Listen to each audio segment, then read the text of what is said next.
Hello, how are you guys? I hope you're doing good. Today I have a book review for Time Shadows by Deborah. I was sent this for review from the publisher, Permuted Press. So thank you, Permuted Press.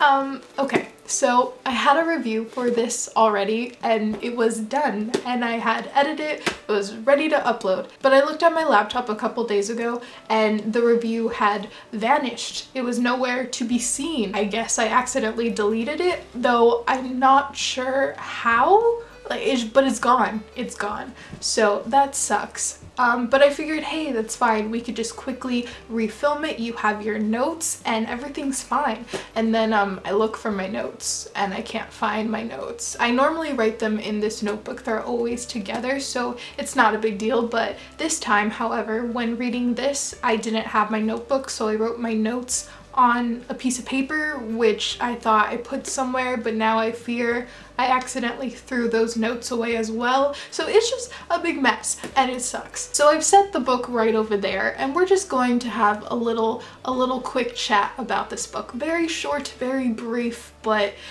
that's just what's gonna happen for today, and I hope you're fine with that. So Time Shadows is this fantasy-esque time travel science fiction-y story. So our main character, her name is Sage. She's recently hit rock bottom.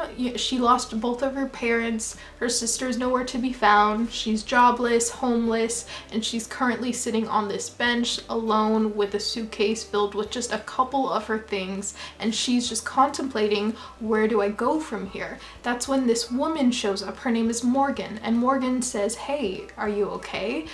Even though this is a stranger to Sage, they quickly get to talking, and Morgan offers Sage to come back to her home so she can help her, you know, get back on her feet. And they quickly become fast friends. And that's when Morgan says something very strange to Sage. She says, hey, I'm a sorceress and I'm 800 years old and I need your help.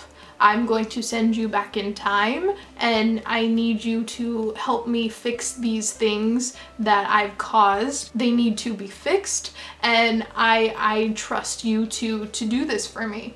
And Sage obviously is thinking, well, this person's crazy, but she says yes anyway, because why not? You know, just roll with it. But it turns out, of course, it's true. Morgan is, of course, an actual sorceress. She is 800 years old and she's very, very powerful.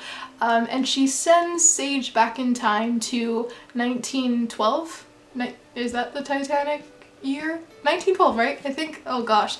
But she sends her back in time to the Titanic to fix a problem. She also sends her back in time to other time periods that I won't really talk about because spoilers. That's the gist of this book. It's about fixing old mistakes and writing what is wrong. While reading this book, I did enjoy it. I did think it was fun, though after finishing it, I did feel a bit unsatisfied because this book is so short.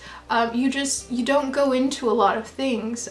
You don't get a lot of information about these characters. Things don't feel very fleshed out. You know, there's so much going on, but I wanted to know so much more. I wanted to know more about these characters. I wanted to spend more time in these time periods that we're sent back in time to.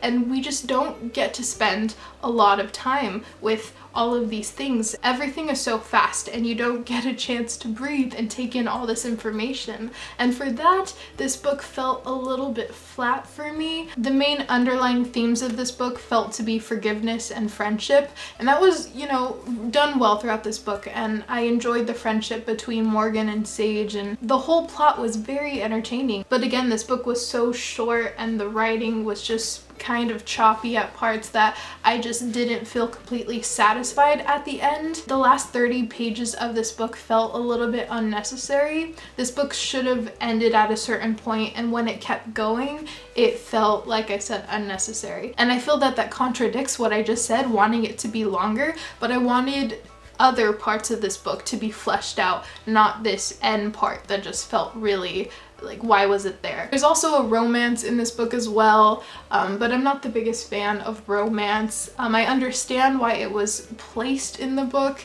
and I think it was a nice trick and a nice thing that was added, but again, because of the lack of the character development, it just didn't really feel believable for me. So I hate to make it seem like I didn't enjoy this book. I did think overall it was just a fast, entertaining, quick read that anyone could enjoy if they wanted just a quick, cozy read. That's what I would describe this, just a nice, cozy read. I would say if you enjoy something lighthearted and cozy and just something quick and entertaining, this could be for you. Unfortunately, it wasn't my favorite. I was hoping for more from this book. It's one of those average meh books. You know, it wasn't great, wasn't bad, didn't love it, didn't hate it, you know, like how do I talk about these books in a proper way? I don't know. Anyway, those are just some thoughts that I have on Time Shadows by Deborah D. Moore. I think that's all I really have to say. If you have any thoughts or opinions, leave those in the comments below. If you have any recommendations for books involving time travel, because that is just a kick I'm on right now. You know, I read 11/22/63. I read this. I'm going to read The Time Machine soon. I'm enjoying time travel. So if you have time travel book recommendations, in the comments below, leave those. And also, a big reason why I wanted to read this book was because of the Titanic. So if you have any Titanic book recommendations, you leave those down below as well. That would be great. I hope you guys have a great day or night wherever you are, and I will see you in another video soon. Bye.